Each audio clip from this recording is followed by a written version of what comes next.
What's up, you guys? Welcome back to another video. Today we are doing a sit-down conversation. Let's have a conversation.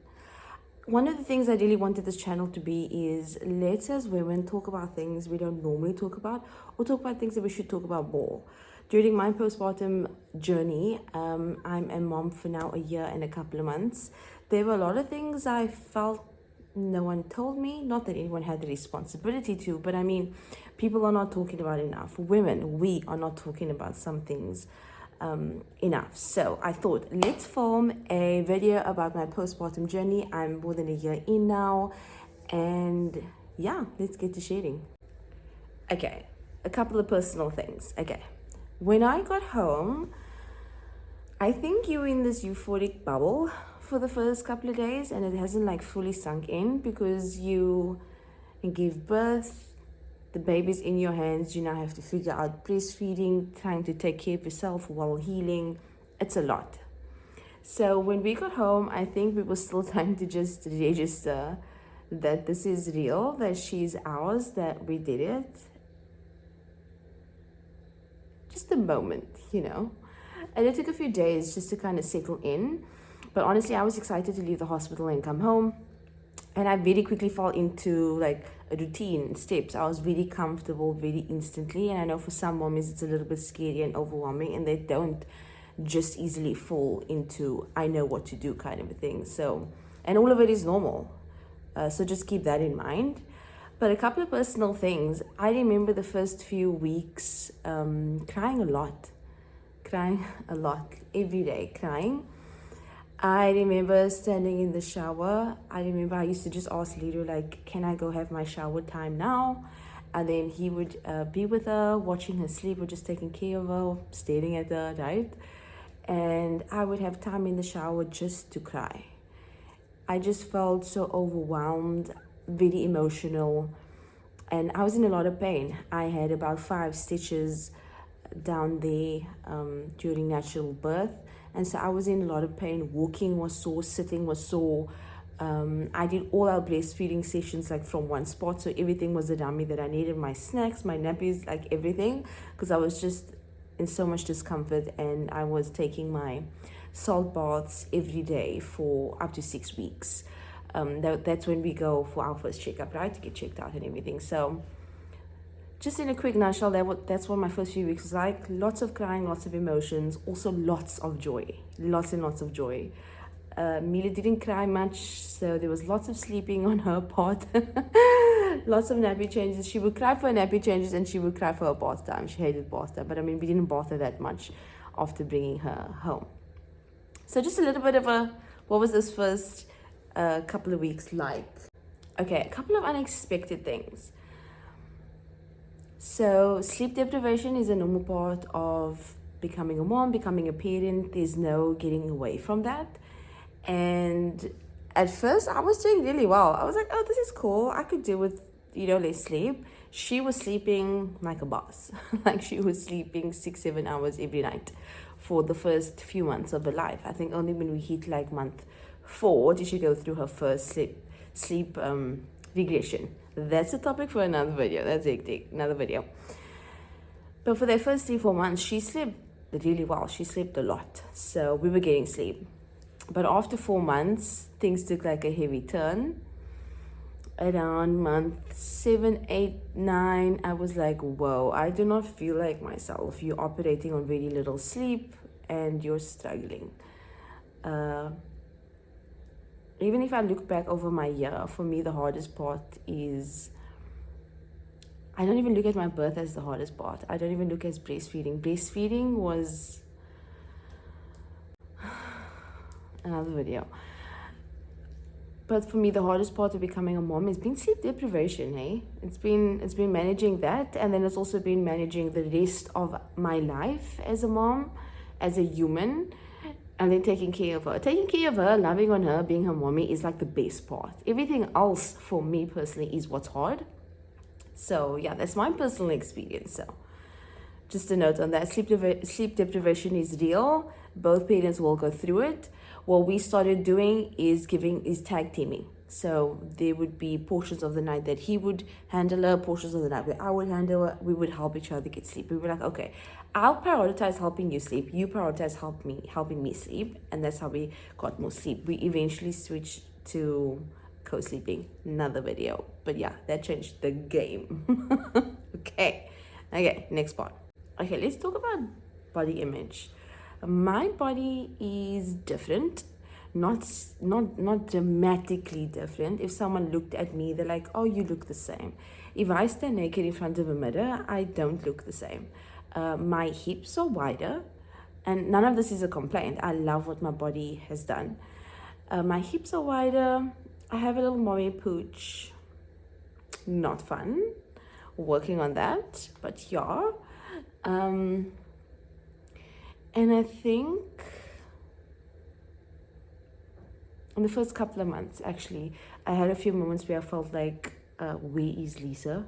You know, which is a bit of a scary feeling. I can understand how some people do have postpartum depression, and that's really real and scary, and you can spiral into it quite easily. I definitely had my days where I felt sad, where I felt like I was mourning something, or it's hard to put into words.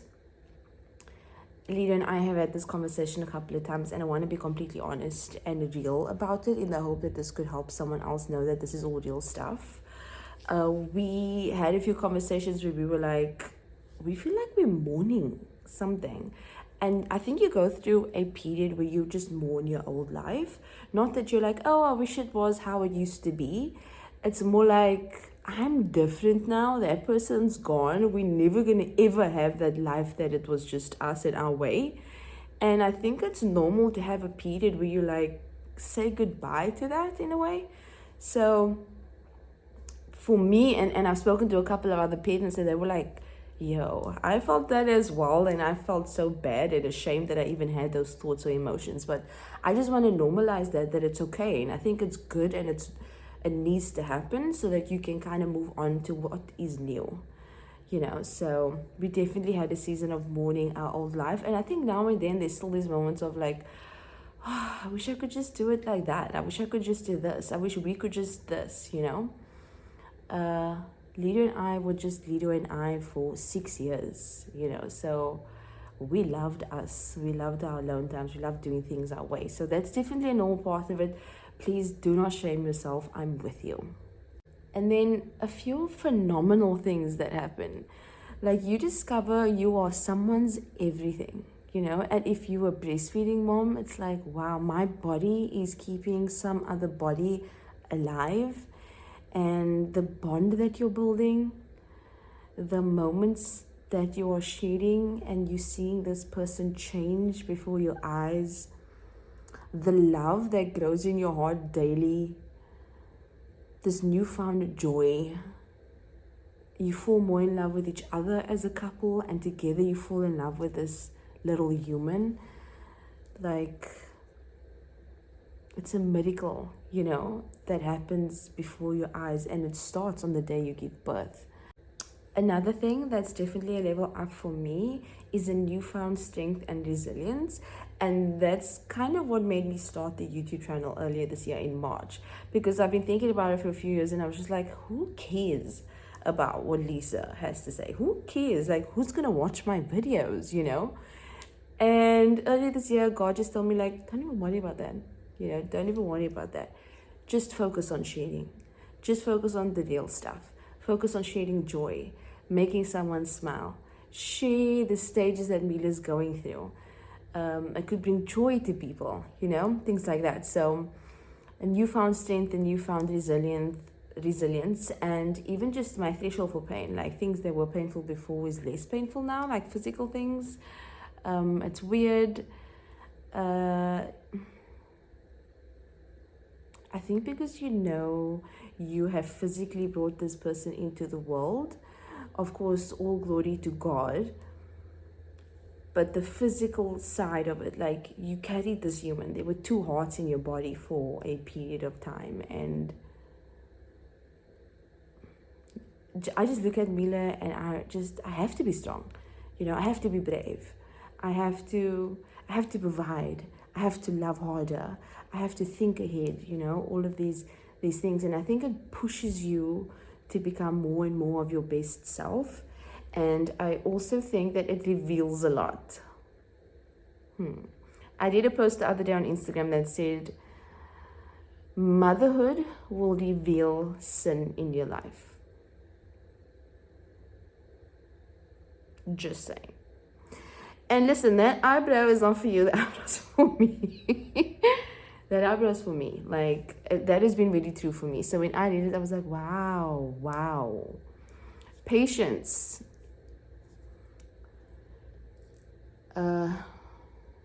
Slowing down. Present, being fully present. Like, those are just a few things that have been revealed to me that I just need to be aware that God is working on it, And I need to let go and surrender certain things to Him and just trust that slowing down is what I need to do in certain areas of my life right now.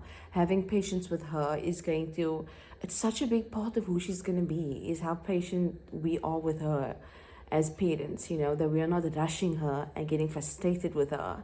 And I mean, you just think back to your own childhood and you just want to do things better, So I think that's really where it all stems from. How to manage some of those negative thoughts and emotions that I definitely went through was prayer and worship and communicating with Leroy about how I was feeling. He has been, I didn't know that he could even be a better husband, but he does get better and better, which is liquor for me. But yeah, he has been phenomenal. My best friend, my partner. It's been incredible to see him transform into a father. And then that's also a really stunning part, of your postpartum journey, is you watching each other change before your eyes, it's incredible. And so to manage a lot of the hard stuff, it was praying. And even when I didn't see my prayers being answered, I had to keep praying, and praying with true faith and true hope that God is working on it behind the scenes. And then also just standing in worship. I cried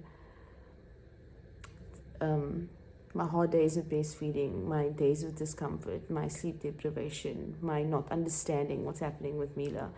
I remember so clearly many times standing in my lounge or being on my knees and watching and listening praise and worship and just crying out to the Lord, literally, that I need Him. And honestly, He gave me the strength and the strength through the grace that He provides to us. And that's how I've gotten as far as I've gotten, and I continue to need that from Him, So, and I know it might sound a little cliche, like, oh, pray, oh, okay, worship. Yeah, I don't see instant results. The journey that we're on as new parents isn't an instant result thing. It's a journey. And it's happening little by little. And I know that's hard because we want it to happen faster, but it's just not going to. Letting go has also been a really big thing for me. Just letting go and trusting God. Okay. A couple of things I wish someone told me. First of all, you don't get your period while you breastfeed. I didn't even know that that's a thing. I'm still breastfeeding. Mila's a year and 2 months. I'm not complaining, just saying. Hair loss, postpartum hair loss around the 4-month mark, we just started noticing like a lot of my hair on the floor in the house. And after a couple of weeks, I explained it to Leroy so that he could understand what's happening, and he was obviously just very supportive and just sweeping up my hair and telling me it's going to be okay and that I'm beautiful. I didn't know that was a thing until it started happening. I was like, oh, yeah, I think I heard about this before. So that's a thing. You miss your partner. That's a real thing. I also had many times where I just put my head on Leroy's shoulder, wherever we had like 10 minutes to ourselves, and just cried. And just be like, I miss you so much. I mean, we both work from home. Mila's home with us. We don't plan on sending her to Krish until she can talk. So probably when she's 2.5 or something like that, we'll see. I remember just crying to Leader and being like, I miss you so much. Like, we would just look at each other and get like really sad that we miss each other. You know, we miss us. We miss having alone time together. And it does change and it gets better. But just in that season of all the new and just figuring out everything, it's like, it feels like it's never going to change, you know. But yeah, that's a normal part of it. You definitely miss your partner. And I don't think anyone talks about that, you know. Like, when I said it to him, I was like, oh, that's really sweet that we miss each other. But the more I speak to people, they're like, actually, yeah, I went through that too. I missed my husband. I missed my wife. And I think talking about it makes it easier, because then you're like, okay, we're both in that space, you know. I'm not missing you in silence and getting frustrated that the baby needs us, you know. So again, communication has really gotten us very, very far. Something that I always used to laugh at when people say they needed was like girl time and guy time and time away from the kids and time away from your partner. Now, time away from your partner, that's a big no-no for me. I'm like, I want all the time with Lydia, like forever until we die. That's how I feel. That's how I felt like our whole lives. That we know each other, that we've dated. I've always, like, he goes to work and I miss him. Like, it's always been that way. Grateful to God for that, not complaining. But literally, God has showed us this year that we also need to pour into other people and they need to pour into us. And that has been, I think, a form of self-care. You know, stepping away from work, stepping away from home, stepping away from parenting. It's just giving yourselves that time to have different conversations, you know. Well, God put it on my heart to start a mom's group, and we meet once a month and we have a brunch and we just chill and we talk and we laugh and we cry and we have fun, you know. And it's nice to have that, you know, because that's for me.